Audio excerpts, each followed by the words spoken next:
y'all, it's your girl Fats. I hope you guys are doing well. I hope you guys are having a blessed day. I hope you guys are having a blessed weekend.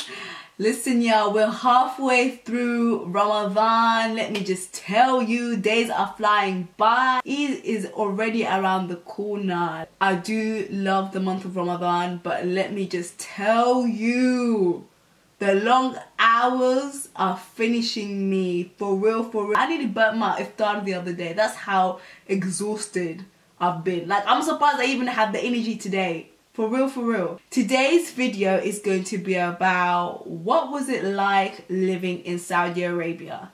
And y'all probably thinking, you used to live in Saudi? When? How? Where? Basically, a month ago, I posted a quiz question on my Insta story. One of the questions was, where was I born, okay? One of the choices was Tanzania, Zanzibar, Kenya, Ghana, and Saudi Arabia. I'm not surprised like some of y'all got it wrong, but I'm quite surprised like some of my friends got it wrong. Like, how can you guys not know where was I born? A lot of y'all chose Zanzibar, Tanzania as the answer. I think only 1 or 2 people chose Saudi Arabia, and I think 1 person chose Kenya. Yeah guys, your girl was born in Saudi Arabia, Jeddah, and I was born and raised in Saudi Arabia, Jeddah, and I lived there for 10 years.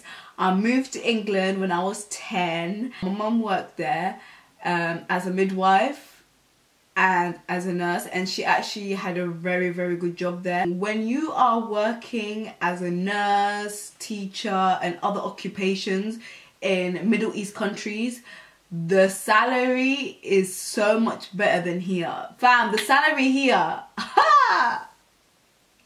let me just tell you, it's a joke, for real, for real. I went to an international school in Saudi. One of the main reasons why I moved is because as I got older, the international school fees got higher, and all my mum's salary went on the fees. All her salary went on my international school fees, and there wasn't any savings for my future. So my mum was like, you know what, let's just move to England, free education, better future. And I was like, I was excited because, you know what, I was excited, but I was sad that I was leaving my friends, because I used to come here, before I even moved here, I used to come here to come and visit my family, because I do have a lot of family here. Most of my family live here. So I used to come here for holiday before I moved here, because I have lots of family here. So I used to enjoy it here. Every year when I used to come here for holidays, I used to enjoy it. So to me, I was like, even when my mum dropped that we was actually like going to actually move there, I was very excited, but I was obviously sad that I was leaving some of my family there, people that I grew up with there, you know, my friends, obviously, like. And even though I was so excited, I didn't think that adjusting to the culture and school here was going to be a bit difficult. Like, it took me about 2-3 years to adjust to everything, but it was all good, everything was fine. I'm not gonna lie, I enjoyed living in Saudi. I actually did, because I was young. Like, I was born there and I lived there when I was born there, and I basically lived there for 10-11 years. So by the time I left, I was like 10. So obviously, like, from baby to 10, I basically lived in Saudi. So, you know, I enjoyed it. I loved it there. I loved the food there. I loved going to school there. I loved my kindergarten. I loved my time in nursery, and from year 1 up to like year 3, year 4, I enjoyed my schooling. I'm not gonna lie, I really enjoyed my schooling in Saudi, even though the education there is completely different to here. Like, people be thinking the education here is so difficult, mate. Compared to Saudi, it's completely different. The education there is so intense, and there's so much theory. Like, here at least they have like practical, they have like science experiments, they have this experiment, they have that experiment. Like, there was more theory education than practical education. Like the only practical education there was art and PE, but everything else, the education there is so intense and it's way more complex.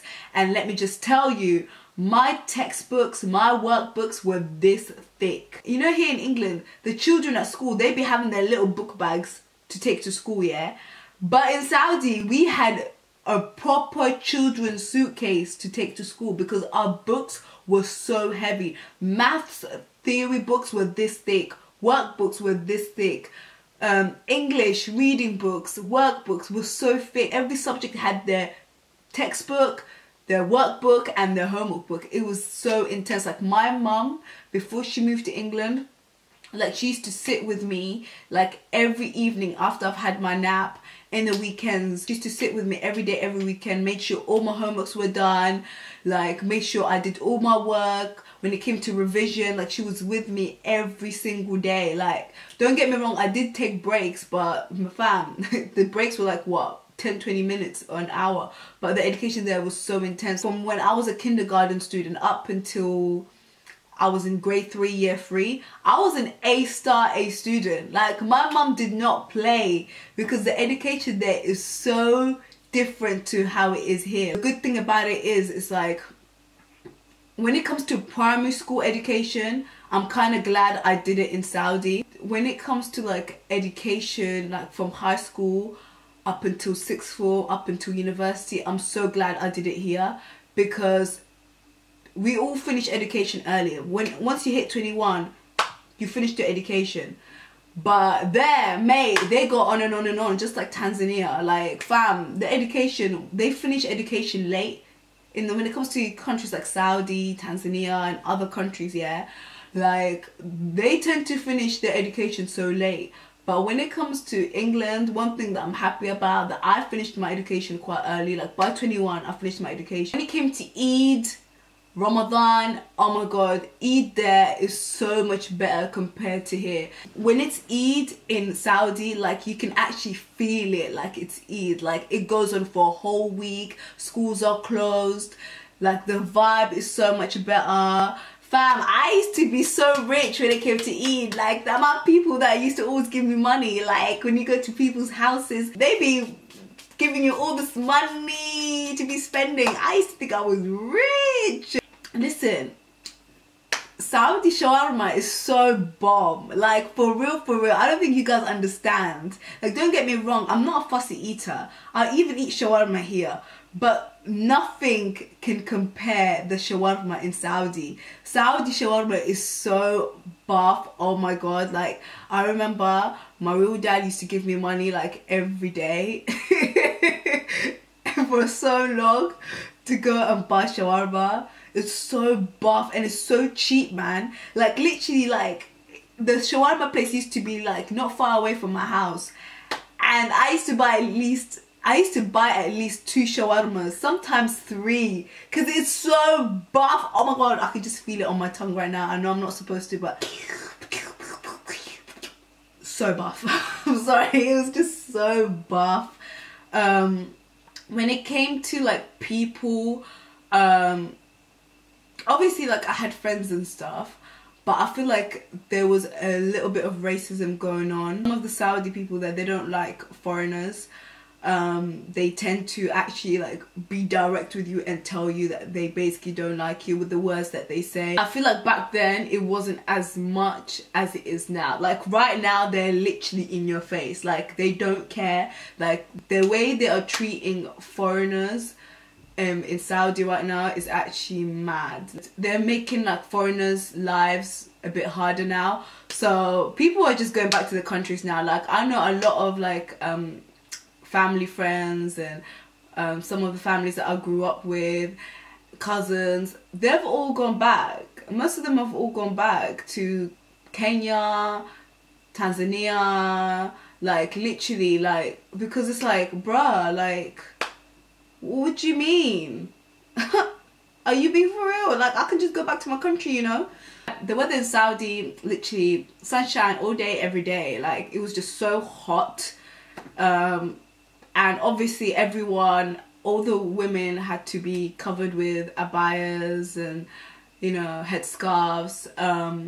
Like, it's not like in Dubai you can wear your own clothes, but you can, like in Dubai you can wear your, like when it comes to other like Middle East countries like Oman, Dubai, like you can actually wear like your own clothes out, but when it comes to like Saudi, literally you have to always wear abaya and a headscarf, literally everywhere you go. The only place that you can take it off is when you're in the house, but when you're going out, the abayas and this headscarf needs to be on at all times, and you can't be like holding hands and, you know, kissing and all that. Like I don't understand why you would tell someone to not do that when you're out here treating foreigners like crap. The house that we were staying in, it was like it was like an apartment, but literally we had a big living room. We had a huge dining room table, a huge dining room. We had my room was really big. Okay, I had a king size bed. My mum's room was quite big. The only thing that I could say was small was the toilet, but the kitchen was quite big as well. And that was a 2-bedroom apartment, yeah. But here, oh my god, the rooms here are just so like, they're like the size of like a box. I'm gonna have to love you and leave you because iftar timing is slowly approaching. But I hope you guys enjoyed this video. Make sure to like, share and subscribe, and I shall see you guys on my next video.